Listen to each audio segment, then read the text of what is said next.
This is Hayes Q Jones, your DVD and Blu-ray baller on a budget, and this is HQ Videos for you. If you're new to the channel, welcome. If you're a current subscriber, what's up? You're greatly appreciated. Come on in, make yourself at home. You know the routine.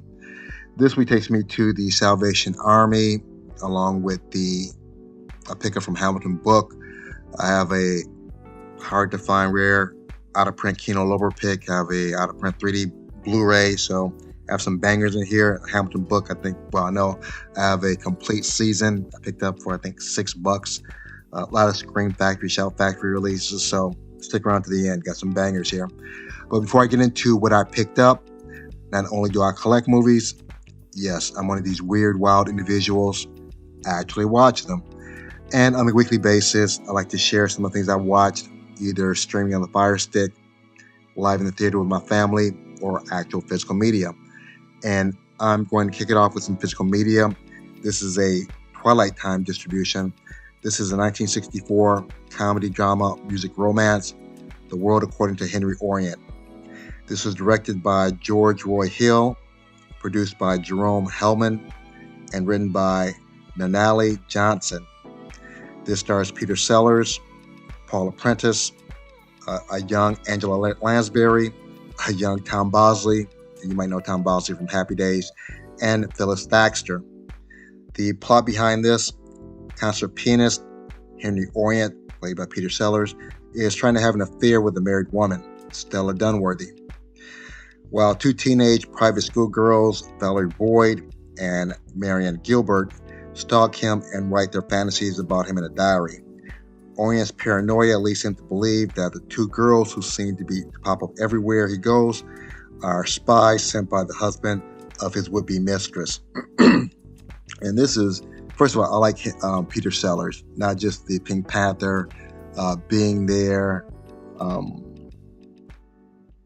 to Live with a Bomb. I'm shortening the title though.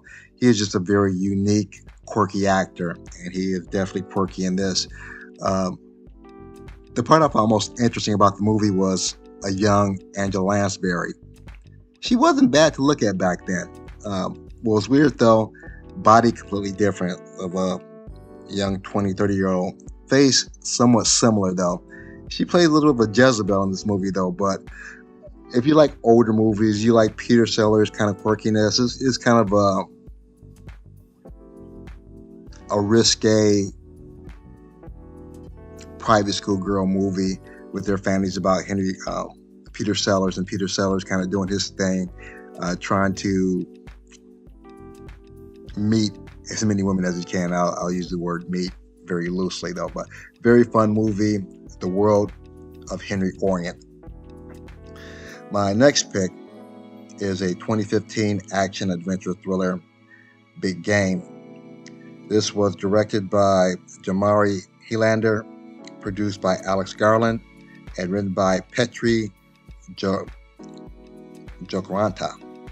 This stars Samuel L. Jackson, Omni Tomila, Ray Stevenson, Victor Garber, and Met Kurtulis. And I'm probably running those people's names.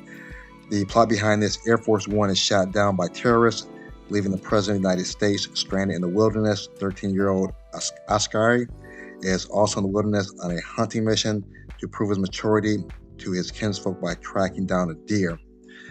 And this is one of those, I believe this is Anchor Bay, not positive though, but one of these lower budget movies, and you can tell by some of the airplane scenes is quite staged though, but they do so much more with less. Give great aerial shots and landscape shots of the Finnish, I believe I should say Finnish, the land in Finland, and the storyline is actually pretty decent.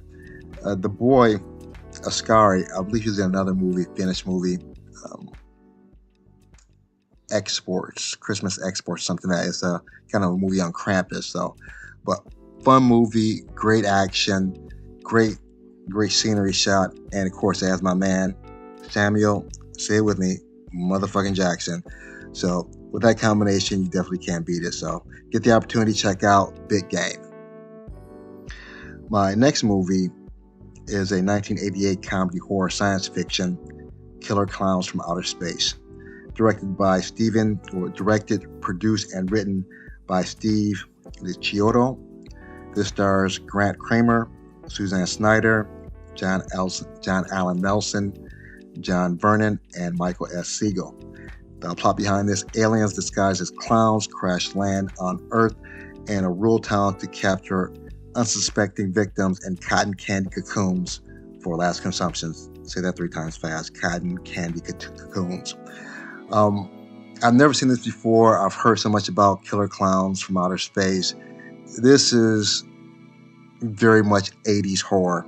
I think 80s horror could almost be considered a sub-horror because they had this absurd, silly type of humor, of horror that was basically comedy, but it had some kind of slasher scenes to it.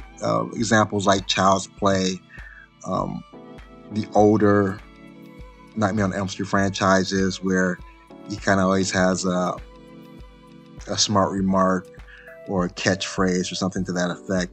This is along the same lines of that, though. Fun movie, very silly, not scary, but again, it's a cult classic. This is 1988, Killer Clowns from Outer Space. My last film, this is a 1973 comedy. I would say comedy, drama, and politically motivated, politically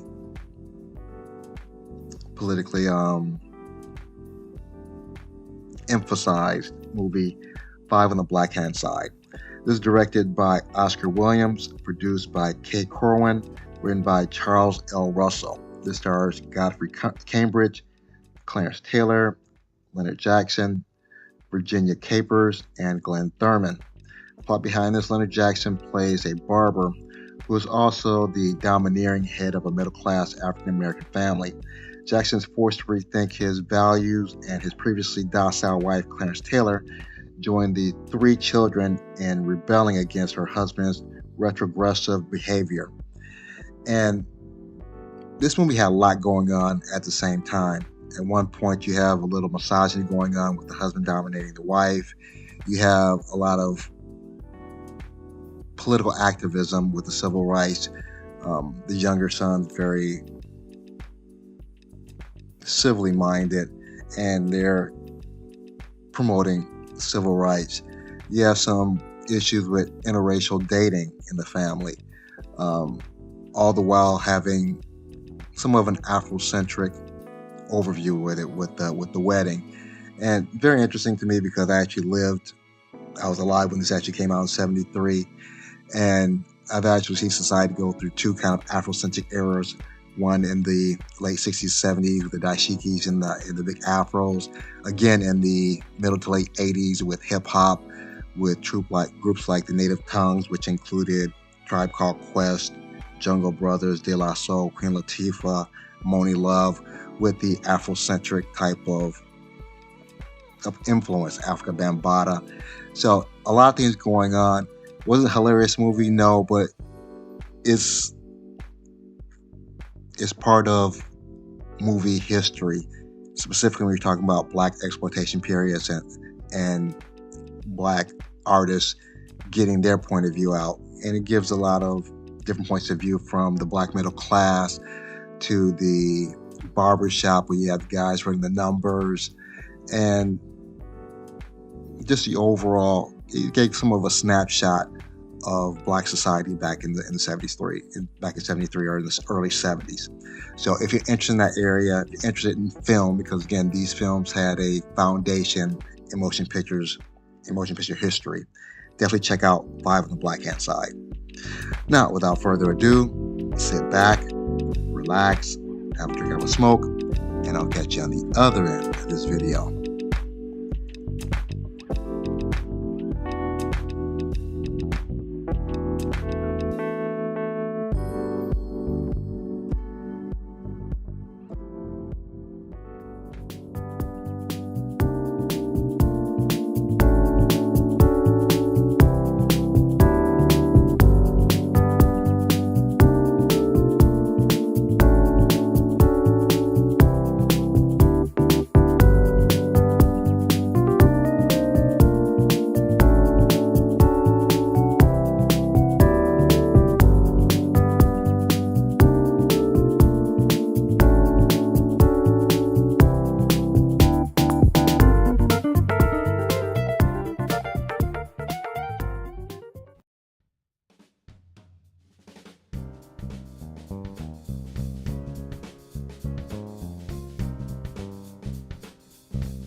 We're back at the Black Cave. Back at the Black Cave. We are back at the motherfucking Black Cave.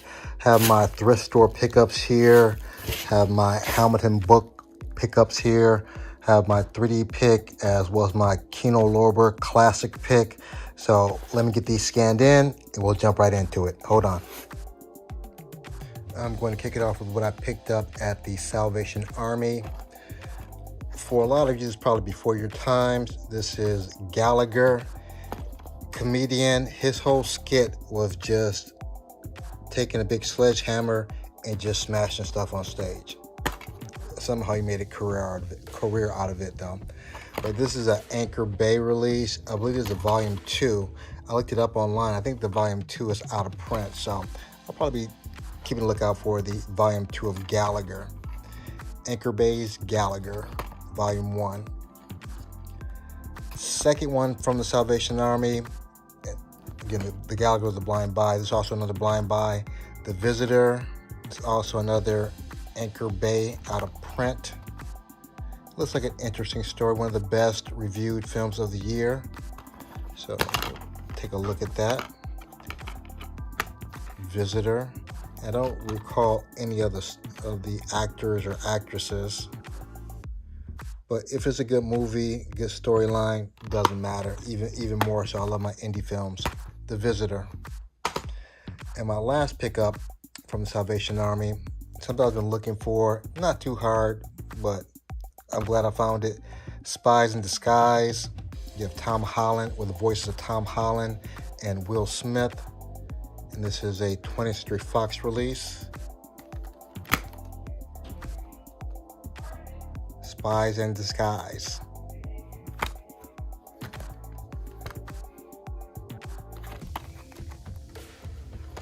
And for these 3 movies right here, I paid a whopping $5.47. So not too bad. Now let's jump into what I picked up from Hamilton Book. First one, we have Welcome to Mercy. It's a Shout Factory, a Spring Factory IFC. Not a bad watch, a little bit on the slow side. It picked up during the middle, but again, not a bad movie. Welcome to Mercy.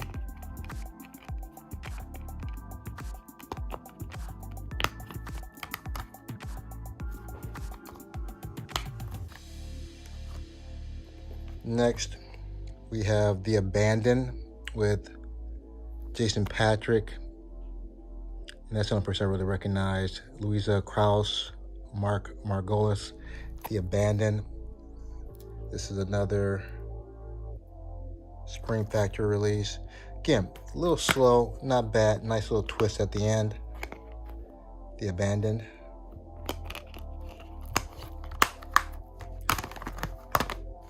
Next, I really like this movie. This was a very different type of movie. Had a little tongue-in-cheek comedy. Has some dramatic scenes in there. Nice little twist. Very different type of zombie movie. Not what I was expecting though, but still a very decent watch.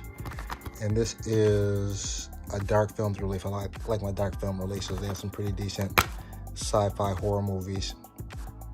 It Stains the Sands Red.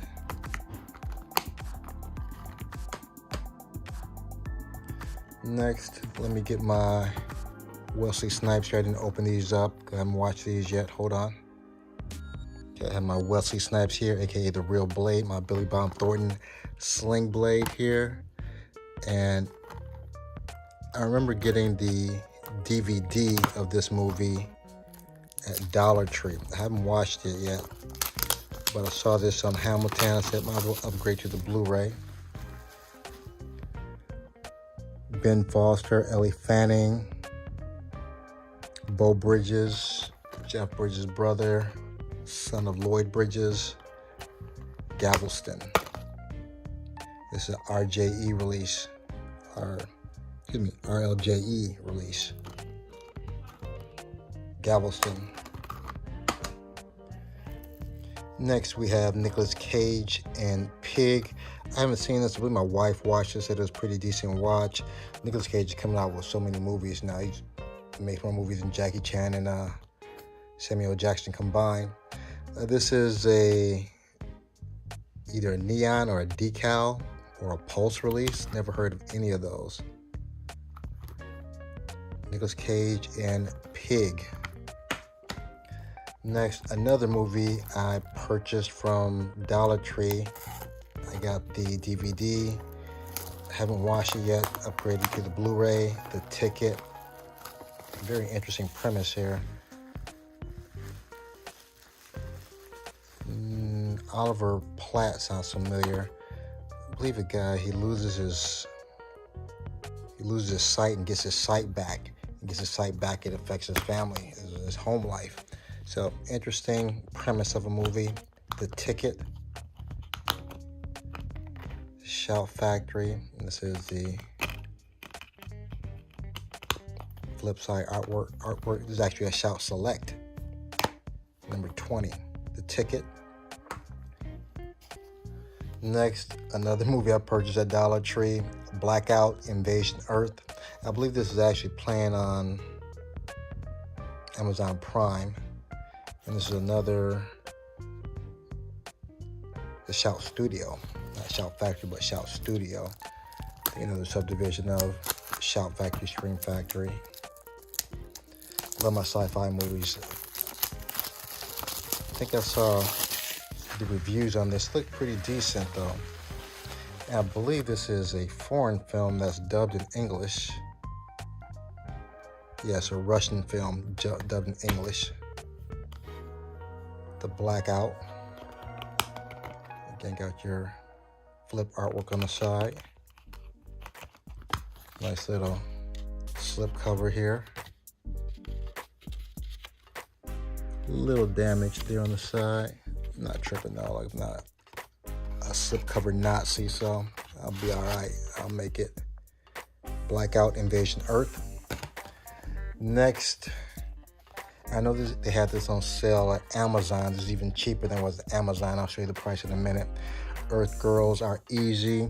This is a cult classic. Gina Davis and Jeff Goldblum. I think they dated for a hot minute. Jim Carrey, Damon Wayans, Downtown. Is that Downtown Julie Brown? The other Julie Brown. There were two Julie Browns at one time. One white one and one black one. I'm not sure. I think this is the white Julie Brown. And this is a Vestron release.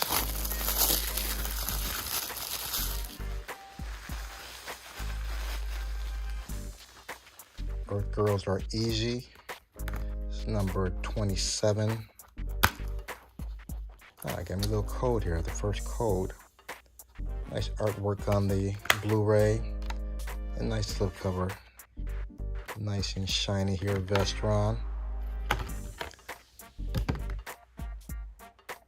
And this is the old Lionsgate release. So Lionsgate obviously sold them the rights to the movie. And my last pickup from Hamilton Book. Get in there. There you go. Twilight Zone Season 1. This is the one that's hosted by Jordan Peele. And Jordan Peele from Get Out, Nope, Us. So I think I've seen most of the episodes. Very cool. I've always loved Twilight Zone, even when the original with Rod Serling. So and I think they had a set with Forrest Whitaker. I think he hosted it for a while also. So I really liked this particular set of Twilight Zone episodes. And this is who released this? This is a Paramount CBS release, Twilight Zone. And let's see, these are what I picked up from Hamilton Book. And this is what I paid.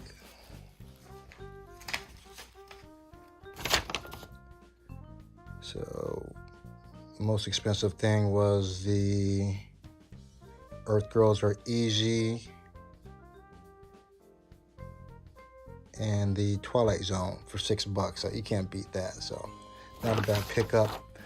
My classic pick for the week, 100 Rifles, Jim Brown, Raquel Welch. She was the bombshell back in the day, and Burt Reynolds.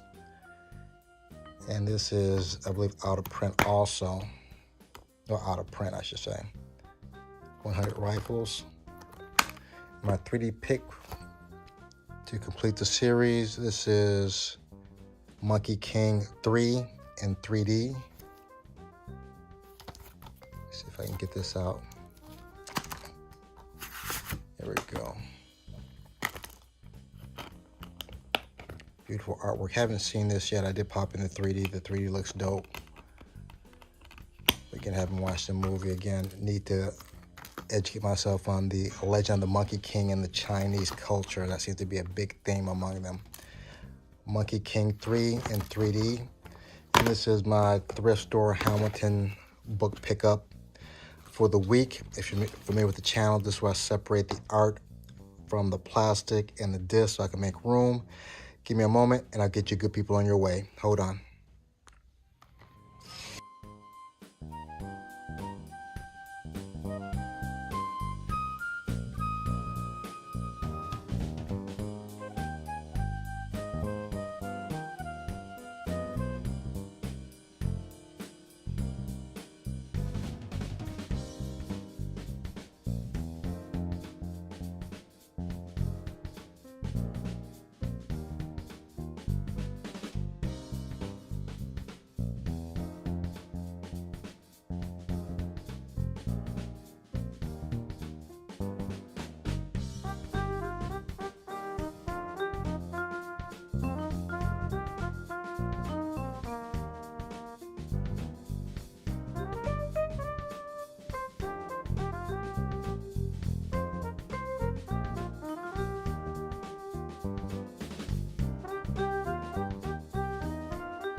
I have everything laid out, ready to be put back in its proper place. As usual, I appreciate each and every one of you logging in, leaving comments.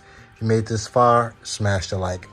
Give me the big thumbs up. If you haven't subscribed yet, go ahead and subscribe. Other than that, may the best of your past be the worst of your future. Everyone, please be safe. Deuces.